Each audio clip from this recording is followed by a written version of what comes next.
अच्छा बाबू, कल क्या हुआ था आपके साथ? कल कल बहुत घटना हुई थी। पापा वो प्रॉमिस करे थे कि मैं तेरे को बैठाऊंगा, और बैठाए भी। पहले वो गर्दन हिलाया, ऐसे ऐसे किया, फिर धीरे धीरे थोड़ा सा चला, और फिर वहां पर भागने लग गया। फिर एक लड़के को गिरा दिया। वो गिरा दिया। हाँ। तो आप कैसे हाथी पे बैठे थे? तो आपको कोई पकड़ा था या आप खुद से अपने रस्सी को पकड़े हुए थे हाथी का? दीदी मेरे को पकड़ी थी, और जो पीछे वाले अंकल थे वो मेरी दीदी को पकड़े थे, रस्सी को हम दोनों पकड़े थे। दोनों पकड़े थे 5 घंटे तक। देखिए ये 5 घंटे तक ये बच्ची ने, दोनों बच्चियों ने रस्सी को पकड़ के रखा था हाथी के ऊपर में। किसी नॉर्मल इंसान से ये चीज नहीं होगा, कोई बड़े बड़े लोग नहीं कर पाएंगे। आपने खुद से पकड़ा था ना? हाँ। अच्छा, क्या क्या किया हाथी, क्या क्या नुकसान किया? जैसे पहले वो क्या क्या अंकल को गिरा दिया। फिर अंकल को कुछ घटना नहीं हुई, वो मरे नहीं, अच्छा है कि। फिर ना वो पहले कहीं रोड में पहले बहुत उछल मुदर कर दिया। किसी का दुकान तोड़ दे रहा था, किसी का जहाँ पर बाहर बाहर लगाए थे चुनरी उसको नीचे कर दे रहा था, तोड़ फोड़ दे रहा था। फिर साइड वाइड में चले जा रहा था रोड में। कारों को तो खिलौने की तरह से फेंक रहा था। खिलौनों की तरह? आप उस पे बैठे हुए थे उस टाइम? हाँ। हाँ, आपके उस सामने समय ही हुआ? ब्रेक कर रहा था वो, ऐसे ऐसे ऐसे। फिर वो धीरे दूर गया, फिर उसको ऐसे किया, फिर ऐसे मोड़ा। फिर पापा मिठाई भी दी उसको ऐसा करके। पापा तब आपके? भी उसको वो छोड़ के, वो क्या किया कि वो उसको छोड़ के कहीं और भागा। फिर कहीं और जाते जाते केला का पत्ता दिए पापा, उसको भी नहीं खाया, उसको भी फेंक के कहीं और दे दिया। और फिर वो पहाड़ पे गया, फिर उधर से नदी पे चले गया, वो जंगल में। फिर धीरे धीरे रात होते लग गया, रात होने लग गया। और एक अंकल गाय चढ़ा रहे थे, तो उस समय वो लंगड़े थे। एक बार दौड़े दौड़े, फिर गिर गए, और फिर दौड़े, गिर गए। फिर वो दौड़ने का कोशिश करे तो वो हाथी उसको दौड़ के उसको मार। आपको तो बहुत डर लग रहा होगा ना? हाँ, पहले मेरे डर लगा मेरे को बहुत। फिर मैं हनुमान जी का नाम लिया, हनुमान जी का। तो फिर धीरे धीरे मेरे को मजबूत आ रही थी। मजबूत आ रहे थे। हाँ। उसमें चिंता नहीं हो रही थी आपको घर जाने का? पापा का चिंता चिंता बहुत नहीं? हुई थी मेरे को। उस समय पापा की भी चिंता हुई थी, अपनी भी चिंता हुई थी, मेरी दीदी की भी चिंता हुई हिंदी थी। की भी हो रही थी। हाँ। लेकिन आप खुद एक पागल हाथी के ऊपर बैठे हुए थे तो कुछ नहीं कर पा रहे थे। कुछ नहीं। अंकल उसको आँख वाँख खोप दिए थे, कान को खोपे, पैर को तोड़ दिए, तब भी वो नहीं माना था। भटक के जंगल में आ गया। अच्छा, घर तक बाबू कैसे आए आप? घर तक कैसे हाथी कंट्रोल हुआ, पागल हाथी, आप बताइए? वो कंट्रोल, रात को उसका पैर दर्द दे दिया, एकदम धीरे धीरे चलने लग गया। अंकल उसको डांटे, चल चल चल, तो वो थोड़ा थोड़ा उस समय वो ये समझ गया था, क्योंकि पानी में वो था, क्योंकि उसको कुछ पिला दिया गया था, नशा पिला दिया गया था, तो उसमें वो कर दिया था। फिर वो पानी में, एक तो हमारे इतने तक पानी था, तो फिर उसमें गया, तो फिर अंकल बताए कि वो तैरता है। फिर बाहर आ गया, और फिर बहुत सारे नदी में आया। और फिर वो ना क्या हुआ, रात हो गया। फिर वहाँ पर एक तो बांस था, वहाँ पर उसको बांध दिया गया। पेड़ था वो मोटा सा, उसमें अच्छा। बांध दिया गया उसको। और फिर अंकल पहले उतरे, फिर बांसा गया, फिर हम उतरे, फिर अंकल उतरे, फिर। अच्छा, घर जब अंकल आपको उतार के चले गए तो घर कैसे आया? और हाथी कंट्रोल कैसे हुआ था बाबू? आधा दूर तो क्या बोलते हैं, हमको अंकल छोड़ के आए, मतलब आधा दूर हमको अंकल छोड़ जो दिए। हाथी के पिलवान थे? हाँ, पहलवान थे जो पीछे बैठे हुए जी थे, जी। है ना? वो तो वो हमको आधा दूर छोड़ के, उनको डर लग रहा था कि कोई हमको पकड़ ना ले, तो आधा दूर छोड़ के हम वो बोले कि तुम लोग चले जाओ बेटा, तो हम लोग भी चले गए, है ना? उसके बाद फिर आधा दूर से तो मैंने बताया है कि ये अंकल पापा जी के फ्रेंड वो लेके आए हमको यहाँ तक। अच्छा, ये सब जब मंजल हुआ उसके बाद आपकी बेटी सही सलामत आ गई, किनको आप शुक्रिया अदा कीजिएगा? सर्वप्रथम तो मैं ईश्वर को शुक्रिया अदा करना चाहूँगा, क्योंकि अ, उस वक्त मेरी बच्चियों ने सिर्फ ईश्वर का ही सहारा था, और प्रशासन साथ में ज़रूर थी, किंतु वह बिल्कुल निष्क्रिय थी, क्योंकि उनके पास एक रेस्क्यू टीम नहीं थी। वे नदारत रहे।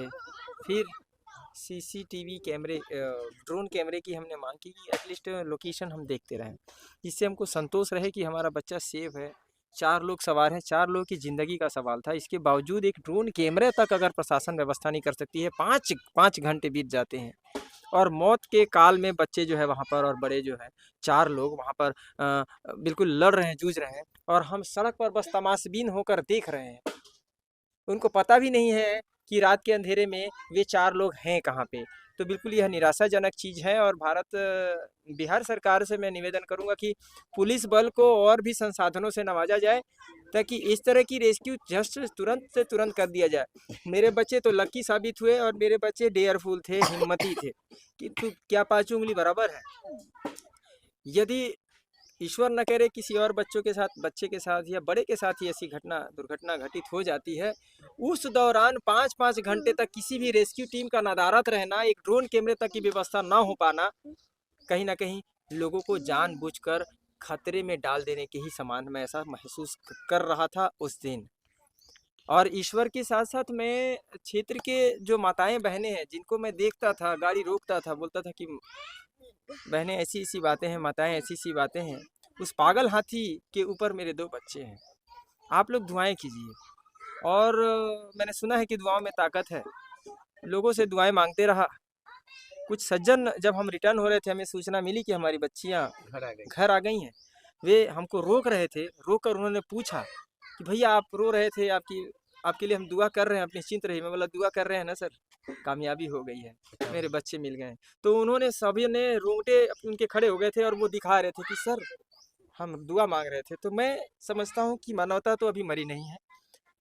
जहाँ पर एक दूसरे के लिए हम दुआएं दे सकते हैं, वहीं पर यदि किसी को मुसीबत आए, जैसे कि सड़क दुर्घटना हो, लोग एक दूसरे को देखते हैं कि कोई तो मदद के लिए आए। किसी महिला पर छीटाकसी हो रही है या किसी एक व्यक्ति पर लाठीचार्ज 4 लोग मिल के कर रहे हैं और हम 12 से 15 लोग की भीड़ की तादाद में बस तमाशबीन होते हैं, तो ये समाज के लिए उचित नहीं है। यह नपुंसकता हटाने की अब आवश्यकता है। देश हमारा है, देश और क्षेत्र हमारा है और क्षेत्र के लोग भी हमारे हैं। तो हम उनको नहीं बचाएंगे और प्रशासन का ही वेट करते रह जाएंगे और उसकी जान सड़क पर चल जाएगी। यदि अभी आप शांत हैं तो अगला नंबर आपका है, इसलिए अभी आवाज़ मुखर कीजिए। यदि आपको लगता है कि आपके सामने किसी व्यक्ति को प्रताड़ित किया जा रहा है, परेशान किया जा रहा है, कोई महिला परेशान हो रही है, तो आवाज़ मुखर कीजिए, क्योंकि अगला नंबर आपकी बहन का भी हो सकता है। मित्रों, इसलिए मैं चाहूँगा कि जो रेस्क्यू टीम नहीं थी, उसके बावजूद मेरे ग्राम भोइली के तमाम युवा मध्यम वर्ग के लोग भी अपने जान हथेली पर रखकर लगातार प्रशासन से कहीं ज़्यादा बोल्ड अवस्था में तैनात रहे। कोई नाव से, कोई साइकिल से, कोई बाइक से, कोई कार से, कोई पैदल ही चल पड़ा था टॉर्च लेकर चौरा में। तो ये जज्बा मुझे प्राउड है कि मैं इस गांव का निवासी हूं और मेरे गांव में ऐसे लोग रहते हैं। अब मैं उनको भी धन्यवाद देना चाहूँगा कि गांव के लोगों ने जितना सहयोग किया।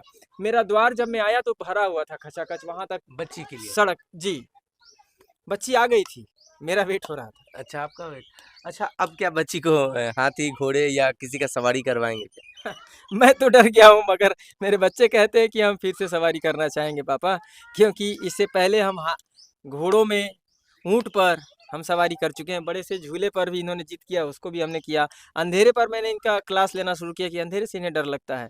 जब ये अंधेरे में फंसे तो मैं याद कर रहा था और चंदा मामा को बोल रहा था कि बादलों से अपनी रोशनी को छोड़िएगा मत, क्योंकि उन्हें अंधेरे से डर लगता है। बादल आए भी लेकिन छट गए। उसके पश्चात जो सामने चीज़ थी वो मेरे हृदय को झंझोड़ रही थी। मुझे प्रशासन से भी उलझना पड़ा, सैकड़ों लोगों को फ़ोन करके दुआएं मांगी, तो वहीं दूसरी तरफ मैंने फेसबुक और सोशल मीडिया में हज़ारों लोगों की दुआएं भी मांगी और कहीं ना कहीं उन दुआओं का ही असर है कि मेरे बच्चे आप सबों के सामने हैं। तो मैं हाथ जोड़कर आप सबों को धन्यवाद देता हूं कि आप सबों की दुआओं का ही असर है। लेकिन हाथ जोड़कर निवेदन मैं बिहार प्रशासन से भी करना चाहूँगा कि वे इस तरह की चीज़ें हर थाना, हर प्रखंड में एक रेस्क्यू टीम की मॉनिटरिंग की जाए। रेस्क्यू टीम हो और कम से कम 20 से 25 मिनट में वह गंतव्य तक पहुंच सके, ऐसी संसाधनों से उन्हें लैस किया जाए। अच्छा, आप लोग फिर हाथी पे चढ़िएगा? नहीं। क्यों? डर तो नहीं है, लेकिन पापा जी को जो मतलब डर लग गया है, वैसे कभी अब पापा चढ़ने नहीं देंगे, क्योंकि पापा जी को इतना डर लग चुका है और हम लोग को भी डर लग चुका है कि पापा के बिना इतना सहना ये बहुत। मतलब आप एक पापा की परी नहीं, पापा की शेरनी हो, ये कहा जा सकता है। हाँ। क्योंकि आपने एक हाथी से, पागल हाथी से लड़के समाज में एक अलग मैसेज दे दिया है, अलग कुछ कर दिया है कि नहीं, हम भी लड़कियां बहुत कुछ कर सकती है। हाँ। अच्छा, सबसे ज्यादा शुक्रिया अदा किसे कहिएगा जाते जाते आप? मैं गॉड को और अपने पापा जी को। और जो पहलवान थे उन्होंने कितना कुछ किया आपके लिए? वो उनको मैं ये कहना चाहती हूँ कि उनके ऊपर कोई भी केस ना हो और उनको कोई भी धमकाए ना, और अच्छे से वो, उनकी गलती नहीं है। उनकी गलती नहीं है इसमें किसी भी चीज़ में। कृपया आप लोग ये इस बच्ची के लिए कमेंट जरूर करें, प्यारा सा के लिए। बहुत हिम्मत की बात है कि ये 5 घंटे तक पागल हाथी से लड़ती रही और उस हाथी के ऊपर बैठी रही और अपने हाथों से अपनी इतनी छोटी छोटी बच्ची है जो कि रस्सी को पकड़ी हुई थी, इनके बॉडी में किसी प्रकार का किसी ने बांधा नहीं था, कुछ भी सेफ्टी बेल्ट वगैरह नहीं था, तब तक लिए जय